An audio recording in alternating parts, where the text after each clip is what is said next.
رب زدنی علما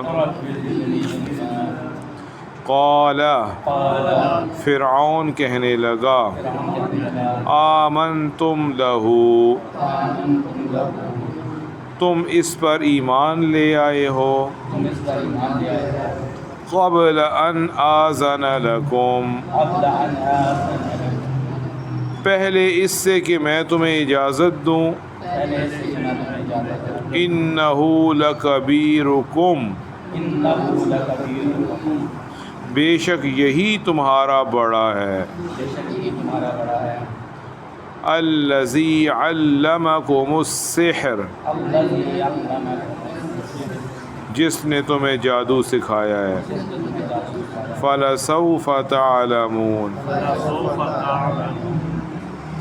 پس جلد ہی تم جان لو گے لأقطعن ایدیکم میں ضرور کاٹ دوں گا تمہارے ہاتھ وارجلکم اور تمہارے پاؤں من خلاف مخالف سمت سے ولأصلبنکم میں ضرور تم سب کو سولی پر چڑھاؤں گا اجمعین سب کو قالو وہ بولے لا ضیر کوئی حرج کی بات نہیں انا الی ربنا منقلبون بے شک ہمیں اپنے رب کی طرف لوٹ کر جانا ہے انا نطمع بے شک ہم امید رکھتے ہیں ان یغفر لنا کہ ہمارے لیے معاف فرما دیں گے ربنا ہمارا رب خطایانا ہماری خطاؤں کو ان کننا اول المؤمنین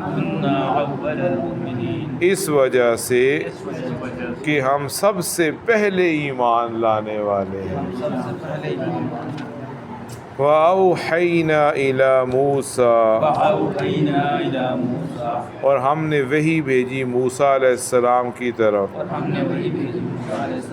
ان اسری بعبادی کہ میرے بندوں کو راتوں رات لے کر نکل چلو انکم متبعون اور یہ یقین کر لو تمہارا پیچھا کیا جائے گا فَأَرْسَلَ فرعون نے پھر بھیجے فی المدائن شہروں کے اندر حاشرین لوگوں کو اکٹھا کرنے والے نقیب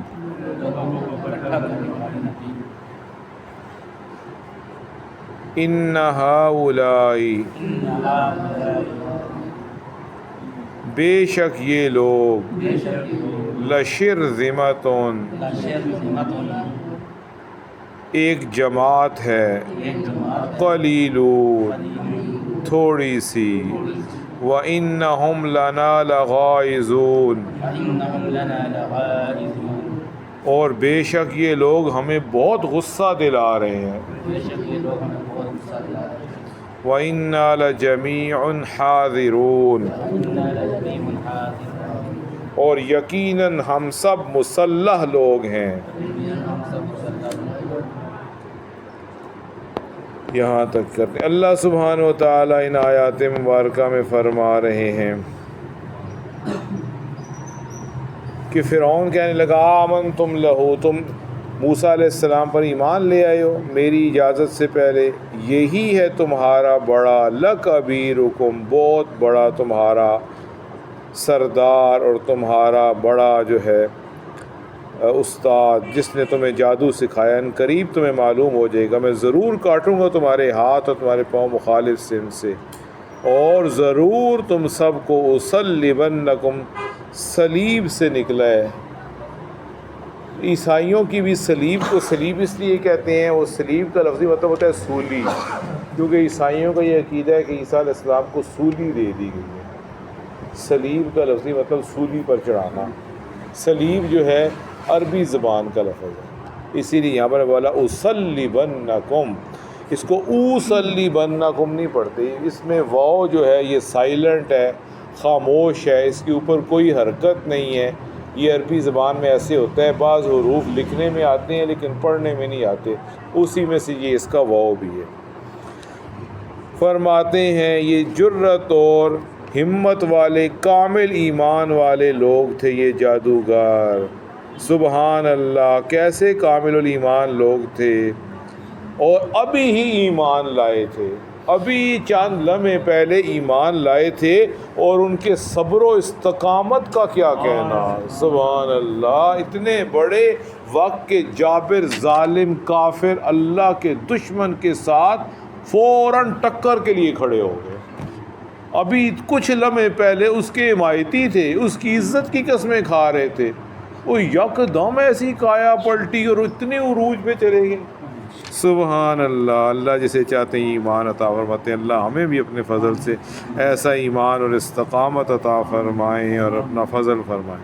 فرعون جیسا ظالم اور جابر حاکم پاس کھڑا ہوا ہے، ڈرا رہا ہے، دھمکا رہا ہے، دھمکیاں دے رہا ہے، میں پاؤں کاٹ دوں گا اور ہاتھ کاٹ دوں گا مخالف سمت کے، دایاں ہاتھ اور بایاں پاؤں، مخالف سمت سے مراد ہے دایاں ہاتھ کاٹوں گا اور بایاں پاؤں کاٹوں گا، بایاں ہاتھ کاٹوں گا اور دایاں پاؤں کاٹوں گا، اور سودی پر چڑھاؤں گا، اور وہ نڈر ہیں، بے خوف ہیں، ہر جواب اس کی مرضی کے خلاف دے رہے ہیں، ہر جواب فرعون کی مرضی کے خلاف دے رہے ہیں، کفر کے سارے پردے دل سے اتر گئے ہیں، ایمان دل میں پیوست ہو چکا ہے، اور ایسا پیوست ہو گیا جو اللہ کو بھی پسند آ گیا، اور اللہ ان کے ایمان کی قرآن میں تعریفیں کر رہے ہیں، ان کے دلوں میں یہ بات اب جم چکی ہے کہ موسیٰ علیہ السلام نے جو پیش کیا ہے اپنا کارنامہ وہ جادو نہیں ہے، وہ معجزہ ہے، اور معجزہ اور جادو میں فرق ہوتا ہے،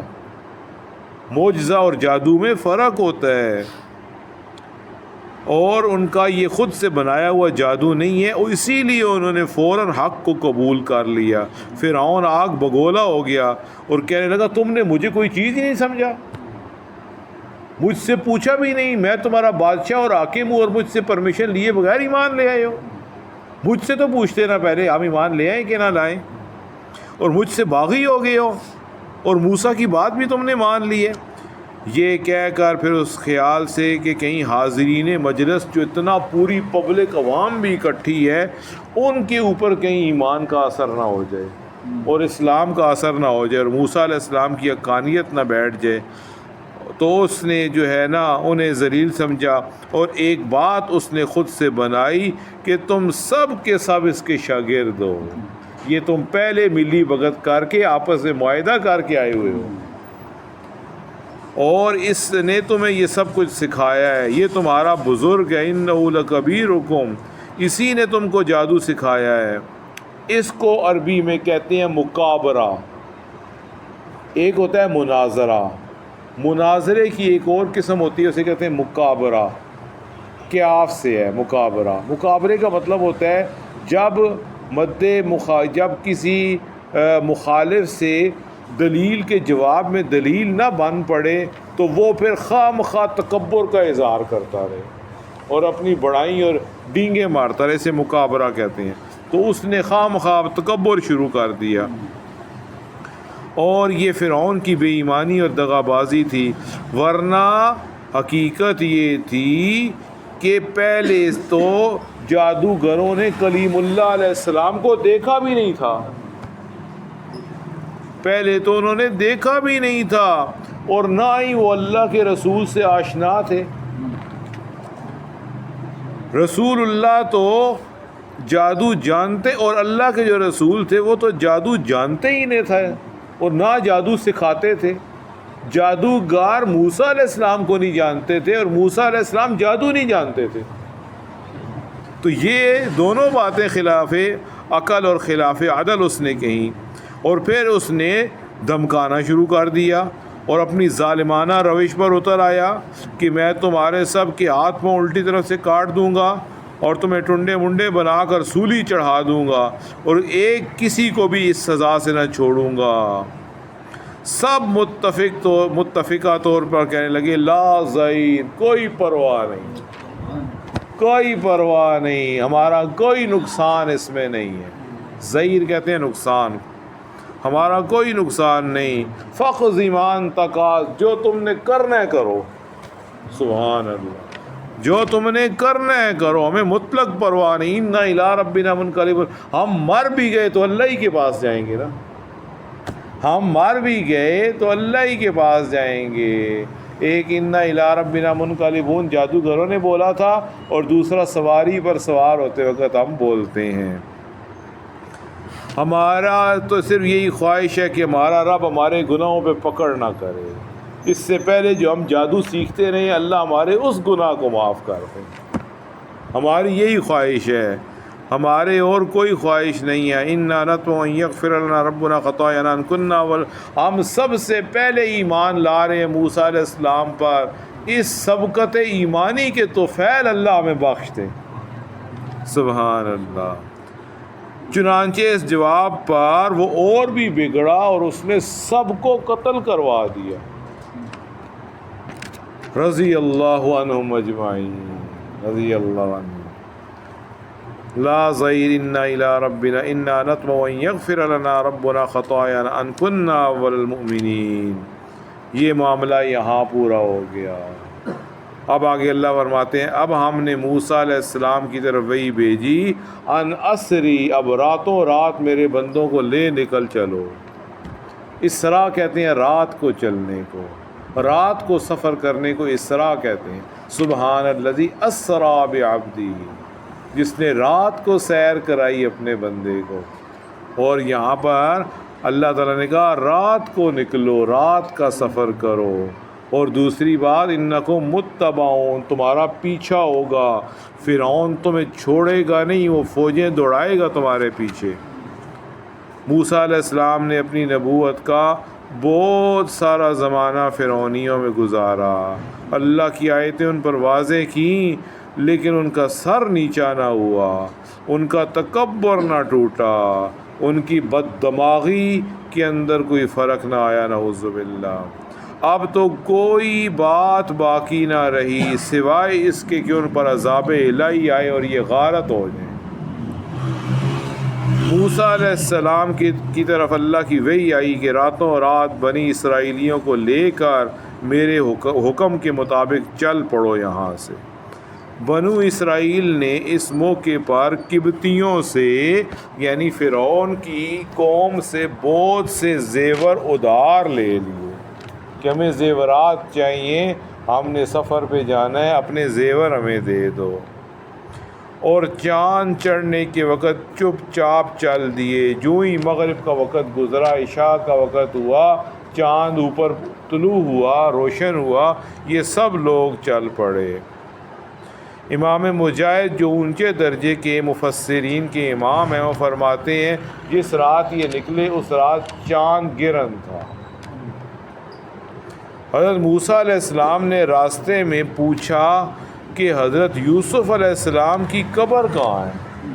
جب یہ مصر سے نکلے تو موسیٰ علیہ السلام نے راستے میں دریافت کیا غالباً حضرت جبرائیل علیہ السلام سے کہ یوسف علیہ السلام کی قبر کہاں ہے، یعنی بنی اسرائیل سے پوچھا۔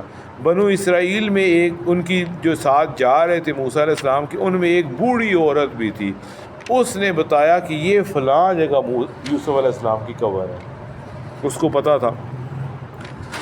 حضرت موسیٰ علیہ السلام نے یوسف علیہ السلام کا تابوت بھی اپنے ساتھ اٹھا لیا، اور کہا گیا ہے خود آپ نے اسے اٹھایا، کیونکہ حضرت یوسف علیہ السلام کی وصیت تھی کہ جب بنی اسرائیل یہاں سے ہجرت کریں تو میرا تابوت بھی لے کے جائیں، میری قبر کو بھی یہاں سے منتقل کریں۔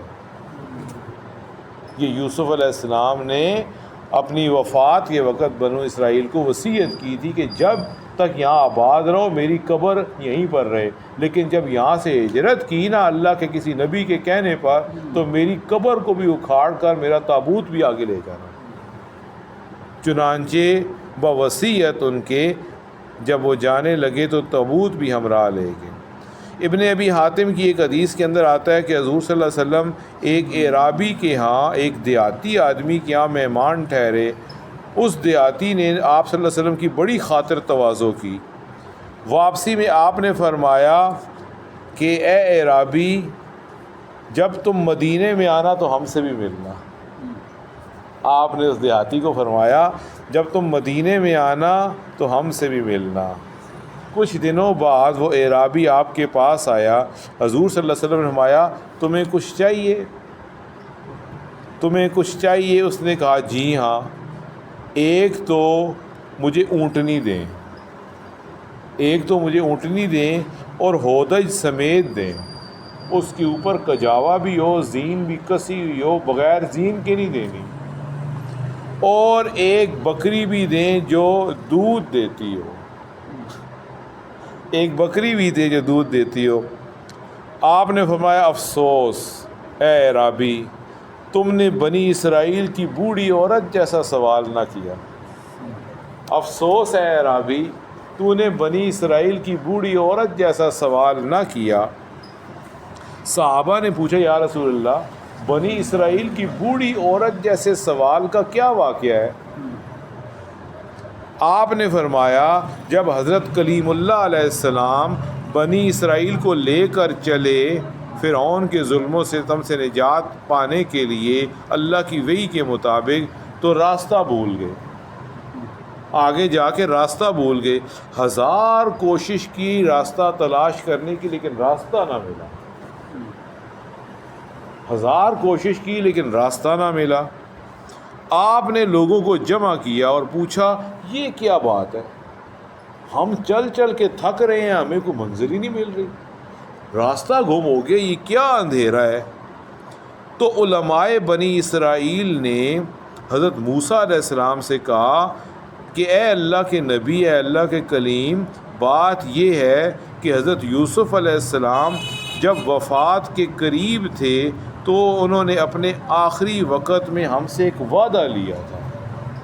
یوسف علیہ السلام جب وفات کے قریب تھے تو انہوں نے ہم بنی اسرائیل سے ایک وعدہ لیا تھا کہ جب بھی تم لوگ مصر سے ہجرت کر کے جاؤ گے تو میرا تابوت بھی لے کے جانا،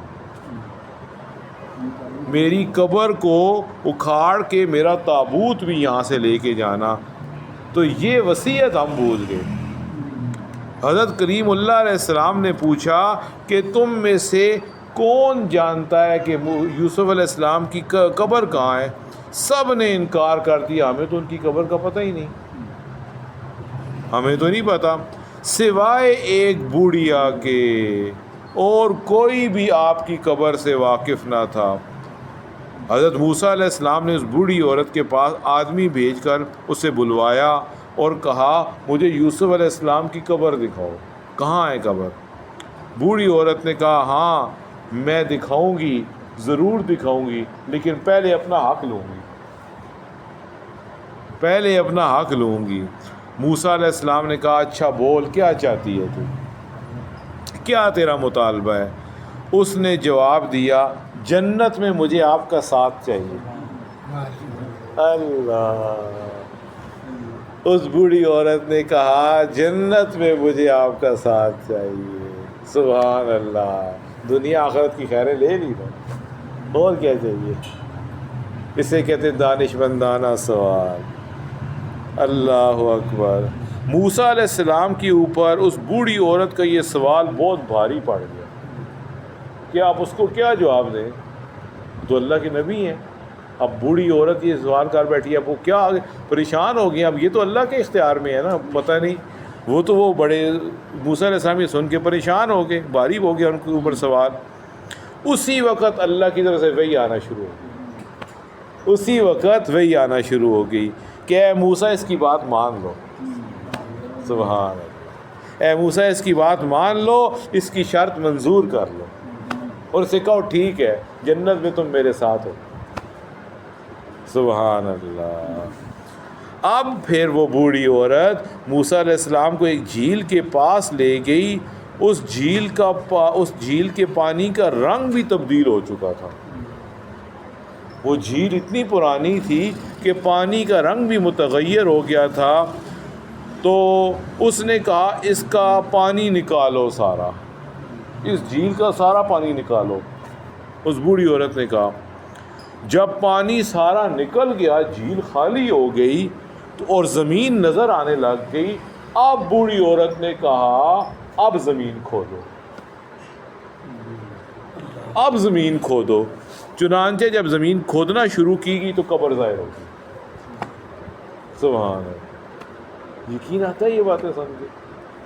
ہمارے آج کل اعضاء اور قوتیں دیکھیں, ہمارا ایمان کتنا کمزور ہے. فجر کی نماز پڑھنا مشکل ہے ہمارے لیے, ہمارے لیے نیکی. جھیل سارا پانی نکالا, جھیل کا سارا پانی نکالا. جھیل جب خشک ہو گئی نیچے مٹی آئی, وہ مٹی کھودی, اس میں قبر تھی. اور جب جو ہے نا قبر ظاہر ہو گئی تو پھر تابوت نکالا. اب جب تابوت اپنے ساتھ لیا تو راستہ صاف نظر آنے لگا اور سیدھے راستے پہ چل پڑے. سبحان اللہ. یہ لوگ تو اپنے راستے لگ ہی گئے. ادھر فرعون اور فرعونیوں کی صبح کے وقت جو آنکھ کھلی تو دیکھا چوکیدار غلام کوئی بھی نہیں, سب بنی اسرائیلی بھاگ گئے ہیں. رات کو جو ان کے غلام تھے, ان کے نوکر چاکر بنی اسرائیلی تھے نا سارے, وہ سب بھاگ چکے ہیں. سخت پیچ و تاب کھانے لگے اور مارے غصے کے سرخ ہو گئے جب یہ معلوم ہوا کہ بنی اسرائیل تو سب فرار ہو چکے ہیں, راتوں رات یہ علاقہ چھوڑ کے جا چکے ہیں. تو اور بھی سناٹا چھا گیا. اسی وقت اپنے لشکر جمع کرنے لگا. سب کو جمع کر کے ان سے کہنے لگا یہ بنی اسرائیل لشرذمۃ قلیلون, یہ تو چھوٹی سی جماعت ہے, یہ تو سارے ذلیل کمینے لوگ ہیں ہی قلیل لوگ. ہر وقت ان سے ہمیں کوفت ہوتی رہتی ہے, تکلیف پہنچتی رہتی ہے, اور پھر ہر وقت ہمیں ان کی طرف سے دغدغہ لگا رہتا ہے. اور جو ہے ہم ہتھیار بند لوگ ہیں اور مسلح لوگ ہیں. اب انہیں ان کی سرکشی کا مزہ چکھاؤں گا. ان سب کو ایک ساتھ گھیر گار کر گاجر مولی کی طرح کاٹ دوں گا. اللہ کی شان یہی بات اسی کے اوپر الٹ پڑی اور وہ اپنی قوم اور لو لشکر کے ساتھ ہلاک ہوا. لعنت اللہ علیہ وعلی من تبعہ, اللہ کی لعنت اس پر بھی ہو اور جو اس کے پیچھے چلا اس پر بھی ہو. اللہ تعالیٰ کا ارشاد ہے یہ لوگ اپنی طاقت اور اکثریت کے گمنڈ پر بنی اسرائیل کے تعاقب میں نیست و نابود کرنے کے ارادہ سے نکلے. اس بہانے ہم نے انہیں ان کے باغات سے, ان کے محلات سے, ان کے چشموں سے, نہروں سے, خزانوں سے, ان کے بارونق مکانوں سے نکال باہر کیا اور باہر صحراؤں میں لے آیا کہ چھوڑو یہ مکان, اب باہر صحراؤں میں آ جاؤ, اور واصل جہنم کر دیا. وہ اپنے بلند و بالا شان و شوکت والے محلات, ہرے بھرے باغات, جاری نہریں, سلطنت اور ملک مصر کے خزانے اور تاج و تخت اور جاہ و مال سب چھوڑ کر نکل گئے. ہم نے بنی اسرائیل کو وراثت میں یہ دے دیا. ہم نے فرعونیوں کی وراثت میں یہ سب چیزیں بنی اسرائیل کو مفت میں دے دیں. لو تم لو یہ اللہ کی نعمتوں, ان کو استعمال کرو. اور جو بنی اسرائیل آج تک پست اور ذلیل تھے ہم نے یہ ساری چیزیں انہیں دلوا دیں, کیونکہ ہمارا ارادہ ہو چکا تھا کہ جن کو کمزور سمجھا جاتا ہے ہم ان کو شان و شوکت دیں اور ان کو برسر اقتدار لائیں اور ان کو پیشوا اور وارث بنائیں. بس ہمارا ارادہ پورا ہو کر رہا. فرعون نے بھیجے مدائن کے اندر حاشرین, یہ لشرذمۃ جماعت ہے تھوڑی, وَإِنَّهُمْ لَنَا لَغَائِظُونَ, انہوں نے ہمیں بہت غصہ دلایا. ہم سب اسلحہ باساز و سامان اور مسلح لوگ ہیں. فَأَخْرَجْنَاهُمْ مِنْ جَنَّاتٍ وَعُيُونٍ, یہ انشاءاللہ اس کے بارے میں بات. سبحانک اللہم وبحمدک نشہد